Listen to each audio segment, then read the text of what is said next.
Parashat Ba'alotecha. Ici, dans la parasha, la Torah nous donne la mitzvah de Pesach. Et tout de suite après la mitzvah de Pesach, c'est écrit Vayi anashim asher hayu temim lenefesh adam. Voilà, dans le camp d'Israël, il y avait des hommes qui étaient impurs. Mais il y a plusieurs possibilités d'être impurs. La plus grande impureté, c'est quoi? Toucher un cadavre humain. Quelqu'un qui décède et tu le touches. Tu deviens impur pour 7 jours.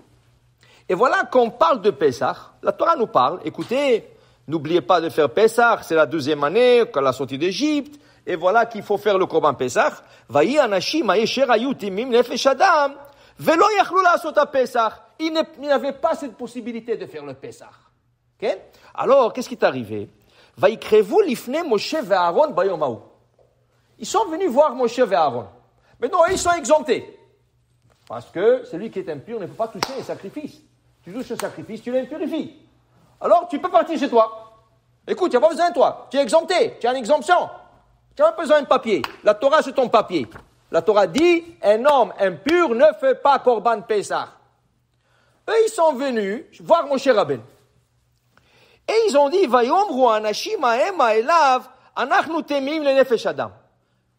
Notre maître Moïse, est-ce que vous savez que nous sommes impurs? Oui, j'ai entendu.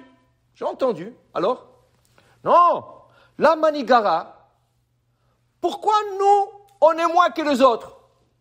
Nous aussi, on veut faire Korban Pesach. C'est pas moi qui fais les règles, là.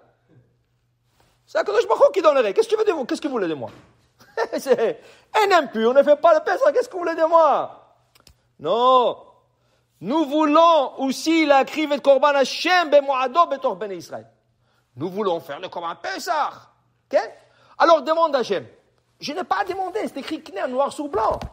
Je n'ai pas demandé, c'est pas une halakha qu'il faut chercher dans le Shulchan Aruch. C'est écrit dans la Torah. Quelqu'un qui est impur ne fait pas Pesach. Okay? Mais en vérité, qu'est-ce qu'il voulait? Qu'est-ce qu'il cherchait? Qu'est-ce que tu veux? On te dit que tu n'as pas besoin. Qu'est-ce que tu cherches? Okay? Alors le Talmud, dans Masechet Souka, le Talmud nous fait comprendre, quelle était l'histoire derrière tout ça? Il y avait quelque chose. S'ils sont venus se plaindre, okay? Il y avait quelque chose. Le Talmud, il dit, qui étaient ces hommes? Mia Anashim. D'abord, de qui on parle? La Torah dit, Vayu Anashim. Il y avait des hommes. Mais qui sont? Qui sont ces gens-là? Il y a une discussion dans le Talmud. Et une des opinions dit, tu sais qui c'était? Ça, c'était les cousins de Nadav et Avihu qui sont décédés dans le Mishkan. Alors, qu'est-ce qui est arrivé? Nadav et Avihu, les enfants d'Aaron, sont venus avec des pelles de Kétoret. Il y avait l'encens là-bas pour sacrifier. Ils n'étaient pas demandés. Ils sont morts. Sur place, ils sont décédés. Sur place. Okay? Moshe Rabbeinu, qu'est-ce qu'il fait? Il appelle le cousin, et il lui dit, écoutez, cousin, vous voyez Michaël et Tzafan, vos cousins sont décédés là-bas, allez-y les chercher. Mais Moshe Rabbeinu, si on s'approche on devient impur. Oui, mais écoutez, il faut bien que quelqu'un le sorte là-bas. On ne peut pas le laisser là-bas, c'est le Mishkan. On ne peut pas le laisser là-bas. Ils sont partis, ils ont cherché le corps. Ils ont cherché les 2 corps. Ils sont sortis. Qu'est-ce qui arrive après? Après, c'était le mois de Nissan, premier Nissan. Après, c'était Pessah. Tout de suite après, c'était Pessah. Et là, ils réalisent quelque chose. Nous n'avons pas voulu rentrer là-bas pour devenir impurs. Maintenant qu'on a fait la mitzvah, on est empêché de faire Pessah, la manigara. Pourquoi nous sommes moins que le reste du peuple d'Israël? C'était pas volontaire, tu nous as demandé, Moshe. On n'avait pas le choix, tu nous as demandé. Mais maintenant que nous on a fait, qu'est-ce que tu nous as demandé? Ça nous empêche de faire Pessah, la manigara. Pourquoi nous sommes moins que les autres? Alors Moshe il dit, écoutez, vous avez raison. La plainte, ce que vous demandez, c'est valable. Je ne peux rien faire moi. Mais je vous dis, je vais demander à Hachem. Peut-être qu'il y a une exemption, je ne sais pas. Je vais demander à Hachem. Il demande à Hachem. Qu'est-ce qu'Hachem lui dit? Oh, mon cher Rabbeinu, ils ont raison. Écoute-moi bien. Ce n'est pas leur faute qu'ils sont devenus impurs. ils ont été faire une mitzvah, et ils ont raison. On leur a demandé de faire ça, il n'y avait pas quelqu'un d'autre le faire. Et c'est pas juste qu'à cause qu'ils ont fait une mitzvah, ils perdent une mitzvah, c'est pas juste. Alors, dit Hachem, je donne une nouvelle mitzvah dans la Torah. On va faire une nouvelle mitzvah. Quelle est cette nouvelle mitzvah? Pesach Sheni. C'est qu'est-ce qu'on va faire? On va donner la chance à eux et à tous ceux qui sont comme eux de se rattraper un mois plus tard, le 14 Iyar. Dit Rashi, quel mérite ils ont, ceux deux-là? Quel mérite ils ont? Parce qu'Hachem a fait une nouvelle mitzvah pour eux. Hachem a fait une nouvelle mitzvah pour eux, pour qu'ils puissent se rattraper. Tu aurais pu dire, ouais, écoute, qu'est-ce qu'on peut faire? Vous étiez le seul, le cousin, qu'est-ce qu'on peut faire? L'année prochaine, Birushalayim va Bnuya. Non. Hachem n'a pas, il a dit, le mois prochain, je vous donne la chance de faire un Pessah. Et avec vous, tous ceux qui sont comme vous. C'était grosse route. Mais le Talmud, qu'est-ce qu'il veut nous dire? Écoute-moi bien. Si on te dit, tu sais quoi? Aujourd'hui, tu n'as pas besoin de mettre tes films. Va à la maison, va. Tu n'as pas besoin, tu es malade. Tu as mal à la tête, tu es malade, tu es exempté, reste là. Il y a un qui va dire, bon, Hachem. Il y a un qui va dire, non, Chas v'shalom, quoi, je ne vais pas mettre le tefilin, moi je vous dis, je ne suis pas un goy, moi. Moi, je vais mettre un tefilin. Mais tu es malade? Non, rien à faire, je vais mettre le tefilin. Ça veut dire qu'il y a deux approches. On peut te dire, alors, monsieur, tu es exempté, et tu vas commencer à courir de joie parce que tu es exempté. Il y a des gens qui sont tristes quand ils sont exemptés. Ils ne cherchent pas des exemptions. Ces hommes-là n'ont pas cherché une exemption.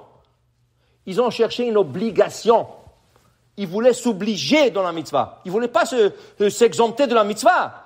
Et Akadosh Baruch Hu nous montre, c'est lui qui cherche à s'obliger dans la Torah. Waouh, quelle récompense je lui réserve. S'il faut faire une nouvelle mitzvah, je vais le faire pour lui. Si il faut écrire une nouvelle mitzvah dans la Torah, je veux le faire pour cette personne. Ça veut dire que c'est extraordinaire. Qu'est-ce qu'ils ont cherché? En 1948, 50, il y avait, en Israël, il y avait la prison là-bas. Il y avait un rave qu'on l'appelait le rabbin de prisonniers, le rave Ariel Levin. Tout le monde le connaissait. Parce qu'il allait parler aux prisonniers, il leur faisait des Dvar Torah, il faisait des prières avec eux. Il était très connu en Israël. Tout le monde le connaissait. Vous savez, même quand une fois, il y avait le président d'Israël, il a donné l'amnistie à tous les prisonniers. Quand ils sont passés devant le président, il leur a dit, vous allez être bien, tout ça. Oui. Il y avait un, il a dit, alors, toi tu étais parce que tu as volé, tout ça, tu ne vas plus voler. Il dit, non, monsieur le président, je vous dis la vérité. Moi, je vais voler encore une fois et c'est tout. Après, je m'arrête. Là, il le regarde. Mais qu'est-ce que tu racontes? Dis-moi, tu vas sortir ou tu vas rester? Là, je vous dis la vérité, je ne vais pas mentir. Maintenant, je suis honnête. Je suis honnête avec vous. Encore une fois. OK? Qu'est-ce que tu vas voler? Qu'est-ce que tu veux voler? Il dit, je vais trouver une bijouterie, je vais voler une montre. Il dit, mais qu'est-ce que tu racontes? Il dit, non, parce que le rabbin, je l'estime. OK? Et je vais voler une montre pour lui donner. Il a besoin d'une montre. Le rabbin, le président n'a rien compris. Alors il appelle le rabbin. Il appelle Rabbi Ariel Levin. Il dit, viens ici. Il dit, c'est quoi l'histoire de ce bonhomme? Il dit, écoute, moi je lui ai enseigné de dire la vérité. Il dit, de rien avant, tu ne mens plus. Tu dis la vérité. Je sais pas, il a eu une idée que j'ai besoin d'une montre. Je n'ai pas besoin d'une montre, mais c'est son idée à lui. Mais pour vous dire, regardez, il est honnête avec vous. Normalement, tous ils disent, oui, je vais être bien. Mais lui, regardez là où on était. Vraiment, il a éduqué des prisonniers. Un jour, en Israël, c'était un jour d'hiver. Et il pleuvait, et il faisait froid. Et lui, toujours, il allait à la prison parler aux prisonniers. Ce jour-là, il a oublié sa carte d'identité. Il n'avait pas de carte d'identité. Il arrive là-bas.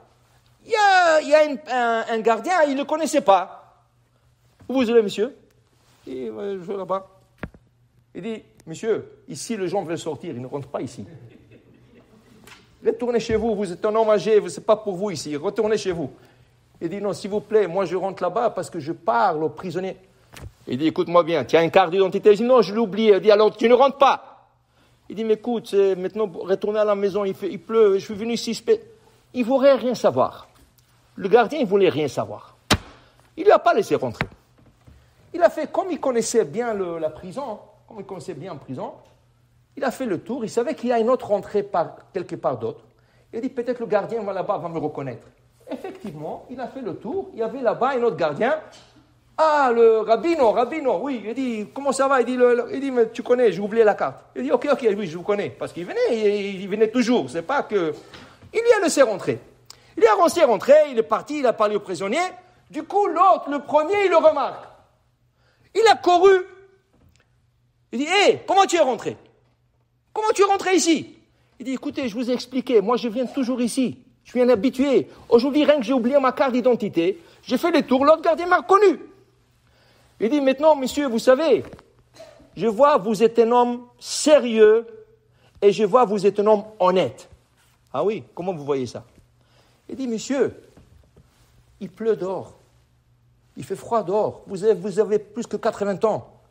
Non, quand je vous ai dit de partir, okay? Normalement, un homme, quand vous devrait dire, ah, Baruch Hashem, aujourd'hui je suis exempté. Je n'ai pas à rentrer ou parler aux prisonniers. Il fait froid, écoute. Okay? Vous avez cherché de toutes les manières de oui rentrer, de oui faire votre mitzvah, de parler à ces prisonniers. Vous êtes un homme honnête. Vous êtes un homme bien. Okay? Tu comprends? Un homme, il ne doit pas chercher des exemptions. Comme on dit, la Torah dit, va'achalta, ve'sava'ata, ou berachta. Tu mangeras, tu te rassaiseras et tu béniras. Mais il y en a qui ne savent pas bien lire. Alors, qu'est-ce qu'ils disent? Va'achalta, ve'sava'ata, ou barachta. Lui, il se sauve. Au lieu ou berachta, ou barachta. Allez, ça allait. Lama lecha. Pourquoi? La Torah dit, chef, tevarech, t'as assez mitzvah, fais une mitzvah. C'est ça, la Torah nous enseigne cette semaine avec les prisonniers. Le deux hommes, les deux cousins de Nadav Avihu, Eltsaphan, Michel Eltsaphan. Elle nous enseigne, ne cherche pas des exemptions. Tout ce que tu peux faire, fais-le. Fais au contraire. Akadosh Baruch Hu a tellement de crédit à te donner, tellement de récompenses à te donner, ne te sauve pas. Baruch Adonai Le'olam, Amen ve Amen.